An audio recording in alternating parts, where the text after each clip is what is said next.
Libase Gay ameonyesha utofauti leo katika wachezaji wote waliosajiliwa ndani ya kikosi cha Simba Sports Club.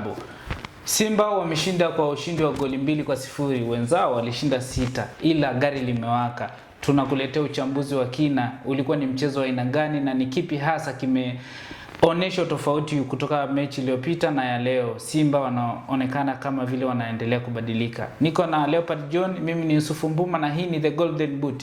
Leopard John, ndio Simba wameshika moto. Bwana, ni hatari.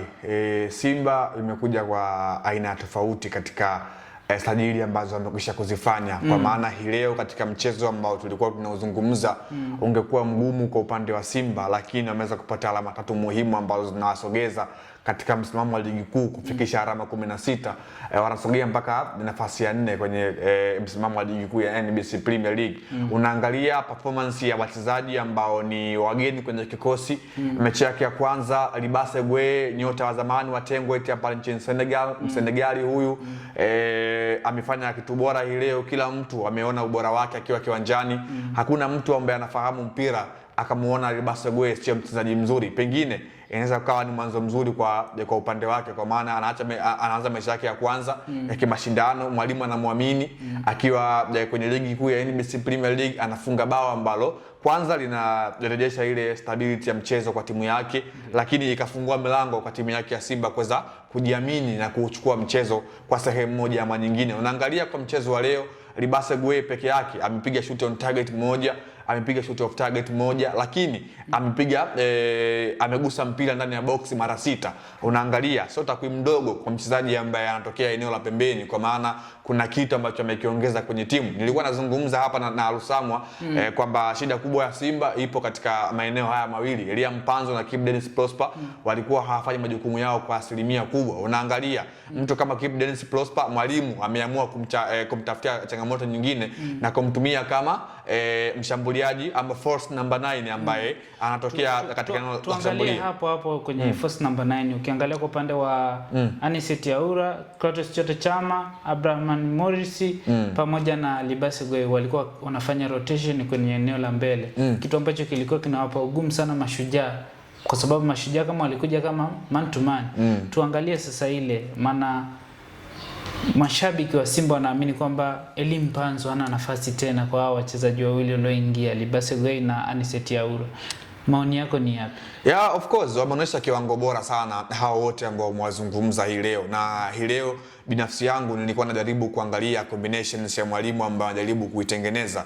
Ukiangalia leo mwalimu Steven Becker kwenye eneo la kucheza aliingia na mfumo ambao unaonekana kwa 4-1-4-1, lakini ulikuwa unasomeka sometimes kama 4-3-3, kwa maana kiungo mmoja wa ulinzi kwa maana Yusuf Kagoma, and then washambuliaji wanne kwa maana Morris Abraham, Clatous Chota Chama, Libase Gay pamoja na Anicet Yaura, alafu juu anamalizia Kibu Denis Prosper. Unaangalia Simba ilikuwa inafanya haraka zaidi kwenye kuchukua mpira. Walikuwa unaangalia walikuwa wanafanya ile high pressing, kwa maana Mashujaa wanakuwa wanaangalia muda mwingi walikuwa hawapati mwanya wa kuanza mashambulizi yao kutokea nyuma na kuwafanya walinzi wa Mashujaa kwa maana ya Mohamed Musa pamoja na mwenzake waweze kufanya makosa ambayo waliyapelekea Simba kuweza kuwapush na kupata bao ambalo unaangalia binafsi liliwatoa kwenye mchezo timu ya Mashujaa. Lakini hii leo Mashujaa walikuwa wana kiwango bora. Unaangalia mwalimu Salum Mayanga amejaribu kuangalia timu yake ilifeli wapi katika mchezo ambao walifungwa bao 6-0, na hii leo akaingia na sanaa mpya katika eneo la kucheza, kwa maana unaangalia aina ya players ambao hii leo walianza ni tofauti kwa sehemu moja na wale ambao walianza katika mchezo wa Young Africans. Kwa mfano katika eneo la midfield mchezo wa Yanga alianza mtu kama vile Samuel Onditi pamoja na Yusuf Dunia Luenge, lakini hii leo mwalimu ameanza na mtu kama vile Onditi sambamba na Cheda katika eneo la kiungo cha chini, and then Balama Mapinduzi akiwa kama inside number 10 ambaye anakuja kuongeza numerical advantage katika eneo la kiungo. Kwa hiyo unaangalia Mashujaa leo walikuwa bora. Big up sana kwa mtu kama vile Salum Kihimbwa hii leo alikuwa na kiwango bora. Of course Suleiman Bwenzi. Unaangalia pia Jafari Kibaya alivyokuwa ana force, alikuwa ana push katika eneo la kushambulia. Walinzi wa Simba leo walikuwa hawapo likizo, walikuwa wanafanya kazi zao ya kiulinzi, kwa maana timu Mashujaa leo waliingia kwa kuheshimu Simba, lakini walikuwa hawakai nyuma muda wote, kwa maana walikuwa wanatoka kwa kutegemea zile counter attacks, kwa maana walikuwa wanaamini wana mawinga ambao katika eneo la kasi wako vizuri, kwa maana namzungumzia Salum Kiimbo pamoja na Selemani Bwenzi ambao walikuwa bora kwa sehemu moja ama nyingine. Simba amepata alama 3 muhimu ambazo zinampa nafasi ya kuwa na point 16 katika mbio za ubingwa. Tunaona inakwenda kuwa ni mechi yake ya kwanza kwa mwalimu Steven Becker kupata matokeo akiwa na Simba katika mchezo wa ligi kuu Tanzania bara. Tuangalie ubora wa Simba. Ukiangalia Simba ya mchezo wa mwisho iliyocheza dhidi ya Esperance de Tunis ilipoteza kwa goli 1-0. Unaangalia Simba inaendelea kuimarika katika maeneo gani? Kwanza ni katika eneo la combination. Kuna kitu ambacho mwalimu anakitengeneza kwenye timu, kwa maana timu ipate ile muunganiko, kwa maana ya combination. Unaona ama tumefahamu Simba imefanya maingizo mengi hasa katika dirisha dogo la usajili. Tumemwona mtu kama Dickson Kibabage hii leo, upande wake umekuwa ni upande hatari kwa kweli. Unaangalia jinsi ambavyo alikuwa anafanya overlapping na underlapping, ni moja kati ya improvement. Of course Kibabage kuna kitu cha ziada ambacho amekiongeza katika kushambulia kwa upande wa Simba, na hiyo ndio timu kubwa always zimekuwa zinaishi. Kibabage always amekuwa ni na nimezungumza kwamba katika wale A-list fullbacks wa kushoto Tanzania, Kibabage naye pia ni miongoni mwao. So ameweza kuimprove hicho katika mchezo wa leo.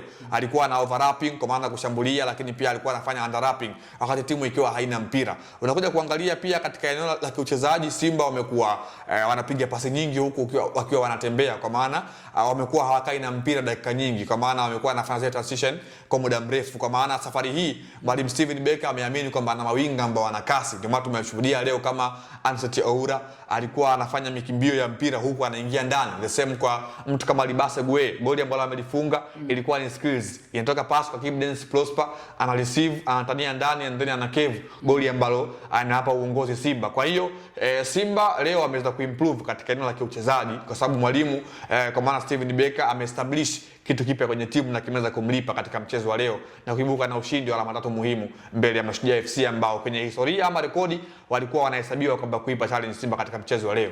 Tutarajia mabadiliko yoyote ya kikosi kutokana hizi sajili za dirisha dogo? Ni pendekezo la kocha mwenyewe. Tutarajie wale wachezaji waliokuwepo Simba na inasemekana kwamba viwango vyao vimeshuka, kiwemo Elim Panzu. Tutarajie kuendelea kuona akiwa benchi na wachezaji wapya kupata nafasi zaidi. Yeah, of course kwenye mpira always ambacho kinamata ni performance yenye muendelezo. Hiyo ndio imekuwa ina faida kubwa kwenye timu ambayo inataka matokeo muda wote. Kwa hiyo klabu haiwezi kumvumilia mchezaji ambaye kiwango chake ni cha ups and downs, kwa maana kupanda na kushuka. Wanataka mchezaji ambaye performance yake imekuwa moja kwa moja, kwa maana atakupa mchezo wa leo, mchezo wa kesho na mchezo ambao unafuatia. Hiyo ndio ambayo hivyo timu kubwa zimekuwa zinaishi. Kwa hiyo kama kwa mtu kama Elia Mpanzu tumeona alikuwa ana struggle, though tunafahamu kiwango chake, lakini tunaishi kwa kuamini kwamba huo ndio mpira. Always mchezaji anakuwa ana ups and downs. So kama klabu imeona hilo na kuingia sokoni kwenda kufanya replacements za hao wachezaji, na kama wanaona kuna improvement kwenye timu wameingiza, kwa hiyo ni moja kwa moja tu kwamba wale ambao walikuwepo na walikuwa hawafanyi vizuri, basi inabidi mwalimu tena awaangalie kwa jicho la pili. Lakini kwa hao ambao wanafiti kwenye mfumo wa mwalimu, hao ndio ambao watakuwa wanaaminiwa, kwa maana hakuna mchezaji ambaye atavumiliwa wakati akiwa haisaidii timu kwa sehemu moja ama nyingine. Mchezaji atakuwa anaaminiwa kwenye kikosi kutokana na yeye mwenyewe pia kuimprove kwa mwalimu kwamba kuna kitu cha ziada ambacho anakiimprove katika mchezo na timu kuweza kupata faida kwa sehemu moja ama nyingine. Binafsi yangu nimemtazama mtu kama vile Libase Gwe, nimeona improvement. Simba ina push katika wings zote mbili, kwa maana kulia na kushoto. Anseti Oura ana skills, ana kasi, anajua afanye nini wakati fulani, and then compared una fullbacks kama vile Edison Kibabage. Simba na wana mbali katika timu ambazo zinakwenda kuikabili katika mechi ambazo zinafuata, kwa maana kuna bomu ambalo Simba amelitengeneza na naliona inatakana hadi kunaweza kuwa kuna faida kwa hichi ambacho kimetokea kwenye mchezo wa leo. Kuna bomu ambalo Simba wanalitengeneza katika huu mchezo wa leo, umekuwa ni kama taa kwa mashabiki wa Simba Sports Club. Sasa ni wakati wao wa kurudi na kutamba mtaani wakiamini kwamba tayari timu yao imesharejea. Ukiangalia mpaka sasa hivi wameshinda leo mchezo wa leo dhidi ya Mashujaa. Wanasema mashabiki wa Yanga wanasema kwamba Mashujaa ni vibonde, wao waliwapiga 6, Simba wameshinda 2, lakini ukiangalia kimwendelezo tunaamini kwamba Simba itaendelea kufanya vizuri. Mimi naomba kila laheri Simba Sports Club, natamani na wao warudi ili wafanye vizuri ili timu zetu za Tanzania ziwe na mwendelezo mzuri. Hii ni The Golden Boot, mimi ni Yusuf Mbuma, nilikuwa na Leopard John, mchambuzi huyu.